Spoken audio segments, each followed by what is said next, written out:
नमस्कार, आयुन भारत देख रहे हैं आप। मेरा नाम तान्या अधिकारी है और इस वक्त मैं न्यूज रूम में मौजूद हूँ। पाकिस्तान भारत के ऑपरेशन सिंदूर में बुरी तरह से मात खाने के बाद चीन की शरण में जाके पहुंच गया है।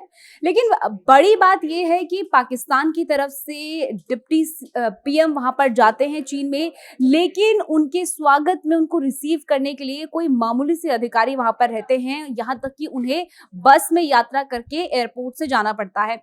अब इस पूरी घटनाक्रम को लेकर पाकिस्तान की काफी ज्यादा ट्रोलिंग हो रही है, उनको काफी ज्यादा ट्रोल किया जा रहा है और ये पूरी घटना जो है सोशल मीडिया पर काफी ज्यादा वायरल हो रही है। चलिए इस पूरे मुद्दे पर बातचीत करेंगे। न्यूज रूम में इस वक्त हम मौजूद हैं और श्रेयस हमारे साथ मौजूद है यहाँ पर। श्रेयस, किस तरीके का वीडियो जो है अभी वायरल हो रहा है फिलहाल सोशल मीडिया पर, और किस तरीके की बातें जो है पाकिस्तान को लेकर की जा रही है? ये बिल्कुल वैसा ही वीडियो है जैसा वीडियो एक समय में इमरान खान का यूएस उनके टूर पर हुआ था वायरल। जब इमरान खान यूएस गए थे वहां पर हम सबने देखा था किस तरीके से उन्हें मेट्रो में ट्रैवल करना पड़ा था। ना उनके लिए कोई रेड कारपेट बिछाया गया, ना उन्हें एयरपोर्ट पर रिसीव करने के लिए कोई आया। मेट्रो में एक जनरल व्यक्ति की तरह ऐसे हाथ पकड़ करके, ऐसे जो लगा होता है वहां पे हैंडल, वैसे वो खड़े थे और उस तरीके से ट्रैवल कर रहे थे। एक देश का प्रधानमंत्री उस तरीके से ट्रैवल कर रहा था और अब चीन में ये चीज दोबारा हुई है। इसका मतलब ये है कि जिस जगह पर पाकिस्तान था उसी जगह पर पाकिस्तान अभी तक है। ना कोई इज्जत है, ना उनका कोई रुतबा है और ना उनके बातों की कोई वैल्यू है। और जबरदस्त बात यह है कि वो पहुंचे भी कहां है, चीन। उसी चीन में जहां के जो जितने भी डिवाइस खरीदे थे, जितने भी इक्विपमेंट्स खरीदे गए थे चीन की तरफ से, वो सारे भारत के सामने फेल साबित हुए। ना उनका रडार काम करता है, ना उनके मिसाइल्स काम करती है, ना उनका एंटी मिसाइल जो सिस्टम है वो काम करता है। आप फिर से चीन के पास पहुंचे हैं आईएमएफ का लोन लेकर के। इसके पीछे रीजन क्या है? आप पहुंचे हैं फिर से हथियार खरीदने के लिए। हथियार का इस्तेमाल आप कैसे करेंगे?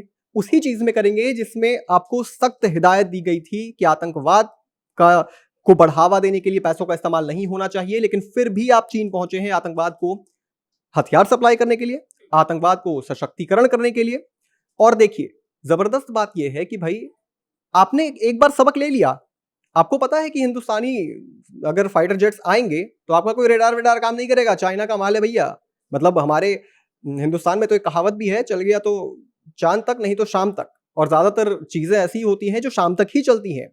और आप कैसे इस चीज पे भरोसा कर सकते हो कि कोई कोई चलिए पाकिस्तान के लिए तो दुश्मन ही है, कोई दुश्मन उनके देश में एंटर कर जाए और रडार ही काम ना करे? मतलब इससे बड़ा फेलियर और क्या हो सकता है एक देश के लिए? हम लोग यही देखते हैं ना, हमारे सुरक्षा बल जो है वो कमाल का काम इसीलिए कर पाते हैं क्योंकि हमारे पास इक्विपमेंट्स इतने जबरदस्त हैं, हाईटेक हैं, लेटेस्ट हैं।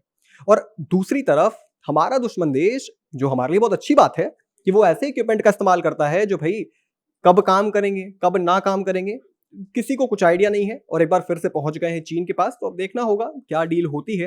दिलचस्प है देखना। बिल्कुल, चीन तो पहुंच गए हैं, लेकिन यहाँ पर बड़ा सवाल ये है क्योंकि चीन जो है वो पाकिस्तान का यार माना जाता है, पाकिस्तान जो है वो चीन को अपना यार मानता है। लेकिन जब वो अपने यार के यानी कि अपने दोस्त के ही घर में पहुंचता है तो वहां पर उनका इस तरीके से स्वागत होता है। यही वजह है कि पाकिस्तान की इस वक्त लोग ट्रोलिंग कर रहे हैं, उनकी आलोचना कर रहे हैं।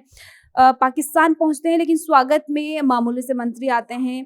दूसरी तरफ हथियार को जो चीन है वो भी उसको बेचने की बात कर रहा है सस्ते दामों पर। क्या चीज इसको मेल खा सकती है? देखिए, अभी अभी कर्ज मिला है तो कर्ज लेके घी पीना पाकिस्तान की पुरानी आदत है और घी भी सिर्फ सेना पीती है।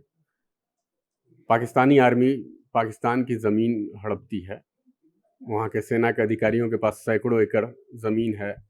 आम लोग खाने पीने को तरसते हैं, अनाज नहीं है, 2 वक्त की रोटी नहीं मिल रही है। और अब आईएमएफ से एक बार लोन मिला है तो फिर जैसे राजनाथ सिंह हमारे रक्षा मंत्री हैं, उन्होंने कहा था कि भाई पाकिस्तान को पैसे देना इसका मतलब आतंकवादियों को फंडिंग करना। अब आतंकवादियों के पीछे खड़ा है अपना साजो सामान लेके, वो तो देखिए पता चली गया ऑपरेशन सिंदूर में कि कितनी ताकत है चाइनीज़ हथियारों की। इसके बावजूद अब इशाक डार जो डिप्टी पीएम वहाँ पहुँचे हैं, तो वैसे ही लोग भीख मांगने ही जाते हैं पूरी दुनिया में। कहीं भी जाएँ, सऊदी अरब चाहे ब्रिटेन जाएँ, चाहे अमेरिका जाएँ, तो चाहे यूएई में बात करें, चाहे चाइना जाएँ, तो ये लोग रोज़-रोज़ जाते रहते हैं। तो अब माँगने जाने वालों की हैसियत क्या है वो चाइना भी जानता है। भले इन लोगों की मदद करता है और मदद सिर्फ़ इसलिए करता है कि चाइना की भारत से नहीं बनती। भारत के साथ चाइना के भी विवाद हैं, तो दुश्मन जो है दोस्त होता है। तो वो उस तरह की दुश्मनी निभा रहा है, इसकी वजह से पाकिस्तान को वो इतनी तरजीह दे रहा है। तो वो कोई बड़ी बात नहीं है कि उनके डिप्टी पीएम को कोई वहाँ उतरे तो कोई आया नहीं है, कोई स्वागत नहीं हुआ, मामूली सा कोई अधिकारी आया उनको लेके गया। तो ये चीज़ तो अलग बात है। दूसरी बात, ये पाकिस्तान ने अपना 6th जनरेशन फाइटर प्लेन इनके दौरे के दौरान ही उसने पेशकश की है J-35 बेचने की। तो अब चाइनीज़ जितने हथियार थे, तकरीबन सभी हथियार पाकिस्तान में थे। उन हथियारों का ये 48 घंटे 72 घंटे में क्या हाल हुआ, ये पूरी दुनिया ने देख लिया। तो ये 6th जनरेशन फाइटर प्लेन तो बोलते हैं, लेकिन कुल मिला के वही चाइना का माल है, कोई भरोसा नहीं है उसका। और इसको दुनिया भर में इसने नकल करके बनाया, हर चीज़ नकल करके बनाता है। तो ये अमेरिकी F-35 जो स्टील्थ फाइटर जेट है, जिसको वाकई में कहा जाता है कि ये स्टील्थ फाइटर जेट है और ये 6th जनरेशन फाइटर प्लेन है। तो उसकी नकल करके चाइना ने बनाया है और ये भी दावा करता है कि ये भी 6th जनरेशन है। लेकिन चाइना के किसी भी हथियार पे, किसी भी सामान पे भरोसा नहीं किया जा सकता। वो कागज़ का टुकड़ा या लकड़ी का डब्बा साबित हो सकता है, उसमें कोई बड़ी बात नहीं है, ये कहें तो। तो इस तरह से देखा जाए तो पूरी दुनिया में वैसे ये भले पेशकश कर रहा है, क्योंकि उसको पता है कि दूसरा कोई देश उसका हथियार अब नहीं खरीदेगा। और पाकिस्तान इसलिए खरीदेगा कि पाकिस्तान उसको पैसा दे न दे, और जब पैसे देने की बारी आए तो हाथ जोड़ ले, फिर घुटने पे आ जाए तो भी चल जाएगा, माफ़ी मांग ले कि थोड़ा और वक्त दे दो तो वो चल जाएगा। और चाइना को मालूम है कि भाई चलो हिंदुस्तान हमारा दुश्मन है तो उसके दुश्मन की मदद करो, तो इसके नाम पे वो अपना हथियार भी बेच देगा। बाकी उनके हथियारों की कोई क्रेडिबिलिटी पूरी दुनिया में अब रही नहीं है चाइना की, इसलिए 50% डिस्काउंट पे J-35 बेचने को वो तैयार हुए हैं। जबकि उसके मुकाबले अगर अमेरिकी जो F-35 विमान है, उसकी कीमत में तकरीबन इनके 6 विमान आ जाएंगे चाइना के, इतनी कीमत है अमेरिकी विमान की। तो कुछ तो अंतर होगा ये खिलौना और डब्बा और F-35 से। और दूसरा, रसिया के पास एक विमान है सुखोई 57। तो ये दो ही, ठीक तरह से देखा जाए तो यही दो कंट्री है जिसके पास 6th जनरेशन फाइटर प्लेन है, इसके अलावा किसी और के पास है अभी नहीं। और अमेरिका ने खुले तौर पर इंडिया को ऑफर भी किया है F-35 खरीदने के लिए, और ट्रंप दबाव भी बना रहे हैं कि भारत ये खरीदे। तो ये हो सकता है कि ये एक अंतर्राष्ट्रीय कूटनीति का हिस्सा हो, क्योंकि पिछले दिनों ट्रंप और शी जिनपिंग के बीच में, चाइना अमेरिका के बीच में ट्रेड वार जैसे शुरू हुआ था, और 10% से लेके 145% तक, और 10% से लेके 125% तक बढ़ाते बढ़ाते दोनों देशों ने अपना ट्रेड बढ़ा दिया था, ट्रेड।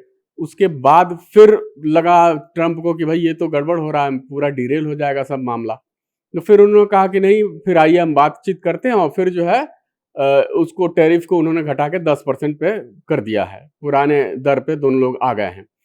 तो अब ये हो सकता है कि चीन के अंदर खाने से, चीन से, ट्रंप चूंकि प्योर बिजनेसमैन है, वो प्योर बिजनेसमैन है, और वही जिस सीरिया के वो आतंकवादी जिसे घोषित किया था, जिसपे 47 करोड़ रुपए का इनाम घोषित किया था अमेरिका ने, उसके साथ बैठ के अब वो नेता बन गया है वहां का, सीरिया का।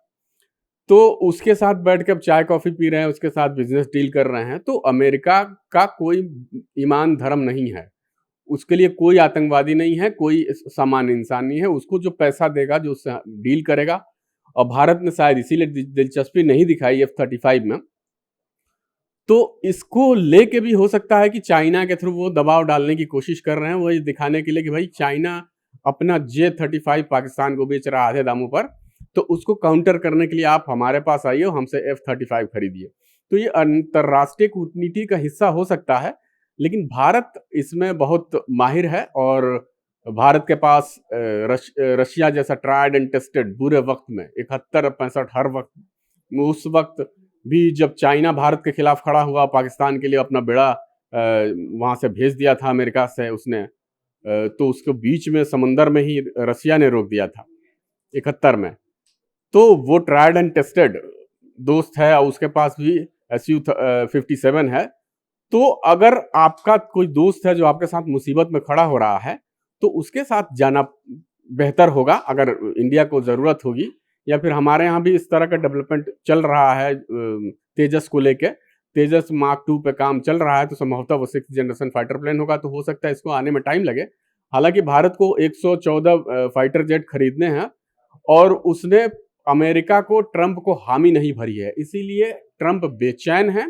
वो अपनी कंपनियों से कह रहे हैं, एप्पल से कह रहे हैं, मार्क जुकरबर्ग से कह रहे हैं कि भाई जाके वहाँ पे इंडिया में अपना बिजनेस मत वो करो, लेकिन उन लोगों को असर नहीं पड़ रहा है। और हिंदुस्तान का नेतृत्व इस समय सक्षम है कि उसके लिए क्या बेहतर है और क्या करना है, तो वो इन लोगों के झांसे में और इन लोगों के रणनीतिक चाल में तो नहीं आएंगे, क्योंकि वो शी जिनपिंग को भी अच्छी तरह से जान चुके हैं झूला झुलाने के बाद, और ट्रंप के को भी अपने साथ घुमा के वो जान चुके हैं कि ट्रंप दोनों कितने पानी में है, दोनों की बौद्धिक क्षमता, दोनों का जो है विचार सोच कैसी है। तो भारत के जो हित में होगा वही करेंगे ये लोग, और ये रणनीति मुझे लगता है काम नहीं आएगी। और पाकिस्तान से जो खरीदने जा रहा है चीन से, तो कर्जा है, अपना कर्जा सूद चुकाने की बजाय वो फिर नया हथियार खरीदने जा रहा है, तो वो एक डब्बा ही होगा लकड़ी का, मुझे लगता है, क्योंकि अभी तक उसका जो 6th जनरेशन फाइटर प्लेन है उसको कहीं ट्राई किया नहीं गया है, कहीं देखने को मिला नहीं कि उसका पराक्रम क्या है, और जिन हथियारों का देखने को मिला उसका हश्र क्या हुआ था पिछले 2 दिन में, जो ऑपरेशन सिंदूर के दौरान दिखा, तो पूरी दुनिया देख चुकी है। तो ये इसी तरह का हथकंडा है, अंतर्राष्ट्रीय चेक एंड बैलेंस करने की ये इंटरनेशनल पॉलिसी है, जो ट्रंप भी करते हैं, शी जिनपिंग भी करते हैं। तो यही है, लेकिन अब इसका इतना बड़ा ये हमारे यहाँ का नेतृत्व इतना कमज़ोर नहीं है कि वो उससे डर जाए या उससे विचलित होकर या घबराहट में, कमज़ोरी में कोई फैसला ले ले, ऐसा होने वाला नहीं। ऑपरेशन सिंदूर के तहत भारत ने जिस तरीके से पाकिस्तान को मुंहतोड़ जवाब दिया, और पाकिस्तान जो कि चाइना के ही हथियार लेके भारत से लड़ने की कोशिश कर रहा था, उसके हथियारों को भारत के जो हथियार से डिफेंस सिस्टम था उसने करारा जवाब देते हुए उसको चूर चूर कर दिया। लेकिन तनीषा, एक बार फिर से पाकिस्तान जिन हथियारों से लड़ रहा था भारत के खिलाफ, वो हथियार पता चल गया युद्ध में कि वो हथियार किसी काम के नहीं निकले, सब बेकार थे। उसके बाद भी पाकिस्तान एक बार फिर से चाइना की शरण में पहुंच गया है। जी, देखिए वो हथियार ऐसे तो बोला ही जाता है कि चाइनीज़ माल जो होता है वो बहुत बेकार होता है, ये तो हम सभी जानते हैं। लेकिन पाकिस्तान ने भरोसा किया था अपने दोस्त पे, और वो दोस्त भी पाकिस्तान का सपोर्ट इसलिए कर रहा था क्योंकि कहीं न कहीं इंडिया और चाइना के रिश्ते सभी को पता है कैसे हैं, इसलिए वो दोस्त उनका सपोर्ट कर रहे थे। और जब वहाँ के डिप्टी पीएम वहाँ पर पहुँचे भी और किस तरीके से उनका स्वागत हुआ वो हम लोगों ने भी देखा। चाइना को वो अपने बहुत अच्छा दोस्त मानता है। ऐसा बोला जाता है कि चाइना जब भी पाकिस्तान का बुरा वक़्त चलता है तब चाइना ही उसके साथ खड़ा होता है। वो सिर्फ इसलिए होता है क्योंकि उन्हें मिलकर भारत को नीचा दिखाना होता है। लेकिन इस बार सबने देखा कि पाकिस्तान की हालत कैसी थी।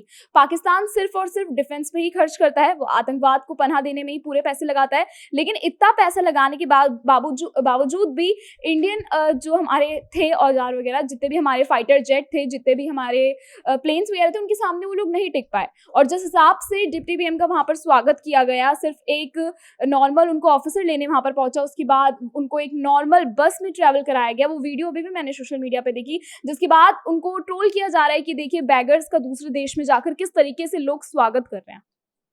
जी बिल्कुल, दोनों की मुलाकात हुई है पाकिस्तान और चीन की। अब देखना होगा कि इस मुलाकात के क्या नतीजे निकलते हैं, क्या जो समझौते हैं, क्या कुछ निकल कर बाहर आता है, ये आने वाला वक्त बताएगा। फिलहाल देखना होगा कि आगे क्या कुछ, इसमें कुछ भी अपडेट आता है इस खबर को लेकर हम आपको तुरंत बताएंगे। लेकिन फिलहाल इस चर्चा को यही समाप्त करते हैं। आपकी क्या कुछ राय है इस पूरे मुद्दे को लेकर, कमेंट सेक्शन में जरूर बताइएगा। देश और दुनिया की खबरों के लिए आप इसी तरीके से जुड़े रहिए आयन भारत के साथ।